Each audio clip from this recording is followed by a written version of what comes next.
तरह के बयान पर। तो सुरजेवाला पर पूनावाला का निशाना, कहा है कि नारी शक्ति का अपमान किया गया है और इनकी पहचान प्रियंका वाड्रा लगातार चुप हैं। राहुल करते हैं राजनीति के लिए महिलाओं के मुद्दे का इस्तेमाल। क्या सुरजेवाला को बर्खास्त करेगी कांग्रेस, ये बीजेपी सवाल कर रही है। तो इससे पहले हमने अनिला सिंह को भी आपने सुनाया था और आपने शहजाद पूनावाला को भी सुना और कंगना रनौत ने भी ट्वीट किया है। हालांकि लगातार इस तरह के बयान दिए जाते रहे हैं कलाकारों के लिए, और अब ये सुरजेवाला ने हेमा मालिनी को लेकर के जो बयान दिया है, जाहिर तौर पर इस पर सियासत भी तेज हो चुकी है। कांग्रेस की बहुत ही पुरानी आदत है कि महिला विरोधी सोच रखना और इस प्रकार से नारी शक्ति का अपमान करना।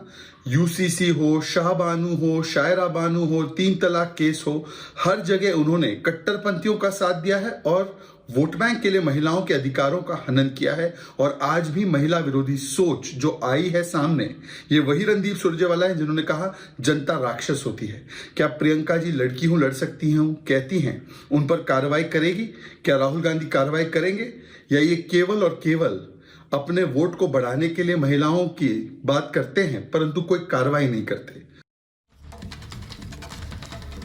तो देखिए, पार्टियों में भगदड़ मची हुई है और कांग्रेस को लगातार झटके मिल रहे हैं। और एक और कांग्रेस को झटका मिल चुका है क्योंकि गौरव वल्लभ ने इस्तीफा दे दिया पार्टी से, और उन्होंने साथ ही साथ ये भी कहा है अपने इस्तीफे के साथ साथ कि सनातन विरोधी नारे नहीं लगा सकता हूं। कांग्रेस दिशा विहीन होकर आगे बढ़ रही है, वेल्थ क्रिएटर्स को गाली नहीं दे सकता, ये कहना है गौरव वल्लभ का। तो एक के बाद एक झटके, पहले विजेंद्र सिंह और अब ये देखिए गौरव वल्लभ ने भी पार्टी का दामन छोड़ दिया है और साथ ही साथ इस्तीफे के साथ उन्होंने कहा है कि कांग्रेस दिशा विहीन होकर आगे बढ़ रही है, सनातन विरोधी बयान नहीं दे सकता।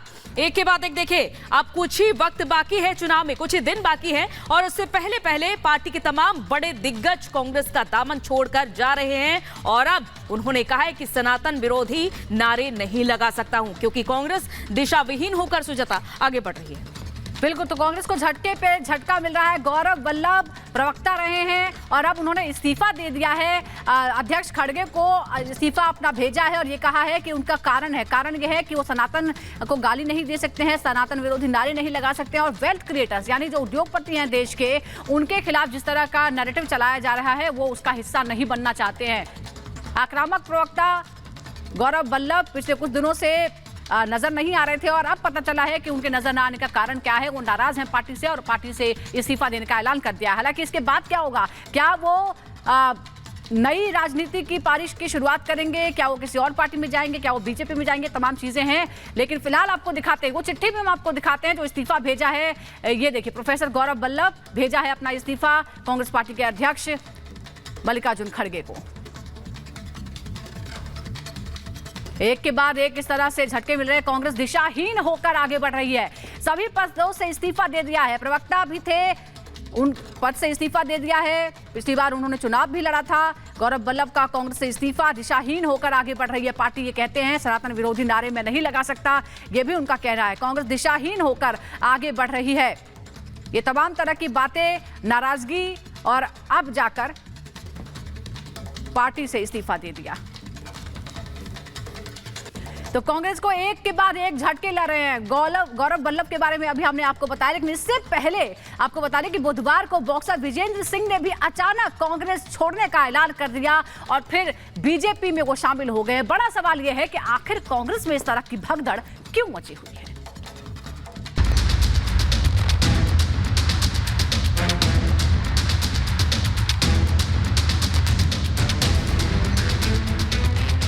बीजेपी के रिंग में बॉक्सिंग किंग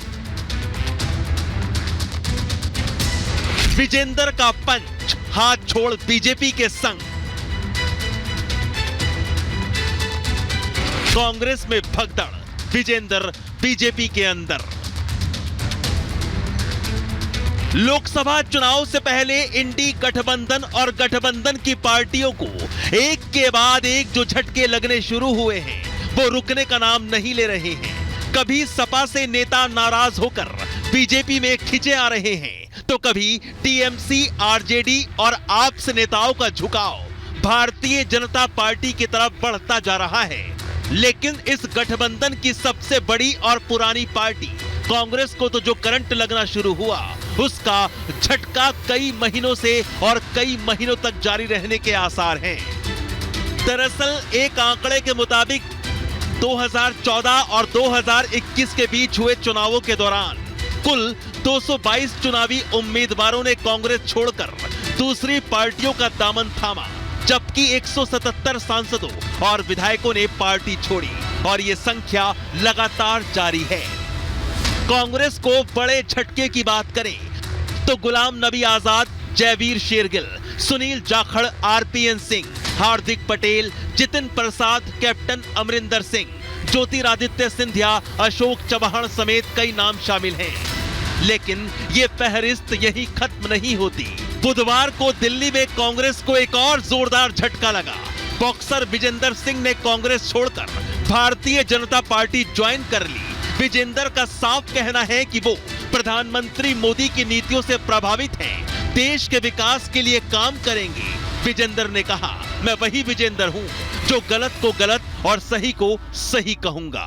बीजेपी में शामिल हो रहा हूं और एक तरह से कहते घर वापसी हो रही है मेरी, तो काफ़ी अच्छा लग रहा है। और मैं पहले वाला विजेंदर हूं और जो भी मेरे को लगेगा गलत है, गलत को गलत कहूंगा, सही को सही कहूंगा। विजेंदर सिंह के बीजेपी में शामिल होने से भारतीय जनता पार्टी के नेता कांग्रेस पर हमलावर हैं। बीजेपी नेता विनोद तावड़े ने कांग्रेस से 3 सवाल पूछ लिए, साथ ही कहा कि कांग्रेस डरी हुई है, तभी तो दिल्ली की रैली में अपने राष्ट्रीय अध्यक्ष की फोटो नहीं लगाई। वहीं कांग्रेस नेता उदित राज ने कहा कि ये दुर्भाग्यपूर्ण है। इस समय लोकतंत्र संविधान बचाने के लिए कांग्रेस के साथ रहना चाहिए। क्या विजेंदर भूल गए हैं कि पहलवान लड़कियों के साथ क्या हुआ? कांग्रेस के विज्ञापन आने लगे हैं, लेकिन उसमें कांग्रेस के अध्यक्ष जी का फोटो नहीं है। खड़गे जी अगर आपके अध्यक्ष है तो उनका फोटो होना चाहिए। क्या कांग्रेस को यह डर है कि अपने किसी नेता के फोटो डालने से अपने वोट कम होने वाले हैं?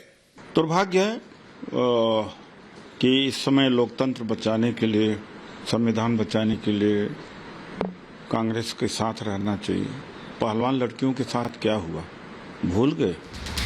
दरअसल विजेंदर सिंह ने साल 2019 में लोकसभा चुनाव से ठीक पहले राजनीति में कदम रखा था। विजेंदर सिंह ने कांग्रेस के टिकट पर दक्षिणी दिल्ली से चुनाव लड़ा था। हालांकि विजेंदर सिंह बीजेपी के रमेश बिधूड़ी से चुनाव हार गए थे। वैसे तो कांग्रेस ने विजेंदर को दिल्ली से मैदान में उतारने की तैयारी कर ली थी, लेकिन उससे पहले ही कांग्रेस को जोर का झटका धीरे से लगा है। लेकिन अब देखना यह होगा कि विजेंदर के बीजेपी में आने और बड़े दावे करने का कितना फायदा होता है, क्योंकि दिल्ली में जहां बीजेपी के पास पहले से ही 7 में से 7 लोकसभा सीटें हैं, क्या वोट परसेंटेज पर कोई बड़ा फर्क पड़ेगा? क्योंकि 2019 में विजेंदर सिंह खुद बड़े मार्जिन से चुनाव हार गए थे। Bureau report, Republic Bharat.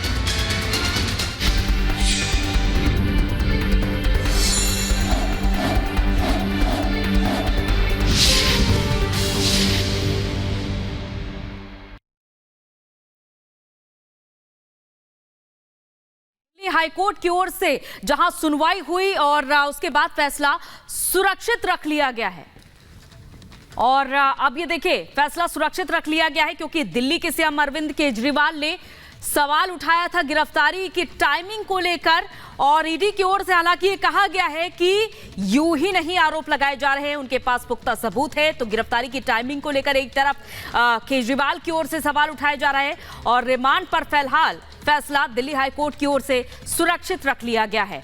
तो अब दूसरी तरफ ईडी ने हाईकोर्ट से कहा है कि अंधेरे में तीर नहीं चलाया है यूं ही, क्योंकि उनके पास व्हाट्सएप चैट है और तमाम पुख्ता सबूत है जो सीएम अरविंद केजरीवाल के आरोपी होने को पुख्ता करते हैं। तो दिल्ली शराब घोटाले मामले में जहां सीएम अरविंद केजरीवाल से लगातार पूछताछ हुई और उसके बाद उन्हें गिरफ्तार किया गया और फिलहाल उनकी रिहाई को लेकर के फैसला सुरक्षित रखा गया है।